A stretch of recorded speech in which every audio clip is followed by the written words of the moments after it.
సభను విజయవంతం చేయవలసిందిగా జాగృతి కార్యకర్తలకు నాయకులకు పిలుపునిస్తూ యంగ్స్టర్స్కి స్టూడెంట్స్కి యూత్కి ప్రత్యేకించి వెల్కమ్ చెప్తూ సెలవు తీసుకుంటున్నాను. Thank you. జై తెలంగాణ, జై జాగృతి, జై తెలంగాణ.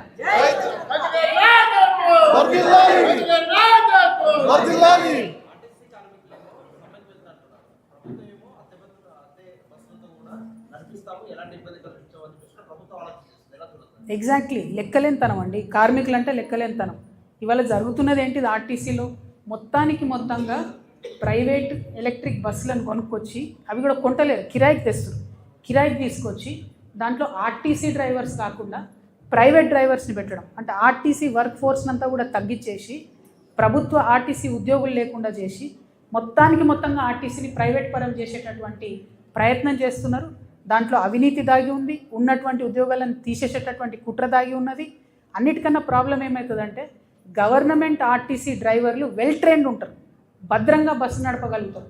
కానీ వచ్చేటటువంటి ప్రైవేట్ డ్రైవరు ట్రైనింగ్ ఉందా లేదా కూడా కనీసం ఈ ప్రభుత్వాలు చూస్తలేవు. కేవలం వచ్చేటటువంటి ప్రైవేట్ సంస్థలకు లబ్ధి చేకూర్చడం, వాళ్లకు అదనంగా బెనిఫిట్ ఎట్లా చేయాలి, దాంట్లో వీళ్ళ కమిషన్ ఎట్లా రావాలనే ఆలోచన తప్పితే ఇంకొకటి లేదు.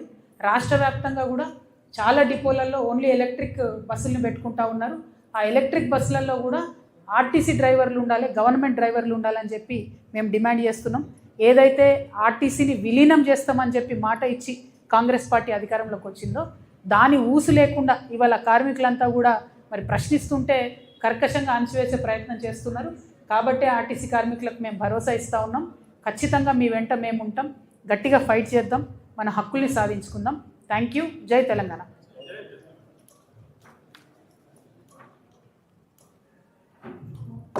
ఏమైనా పని ఉందా? నేను అటు వెళ్ళిపోవచ్చా?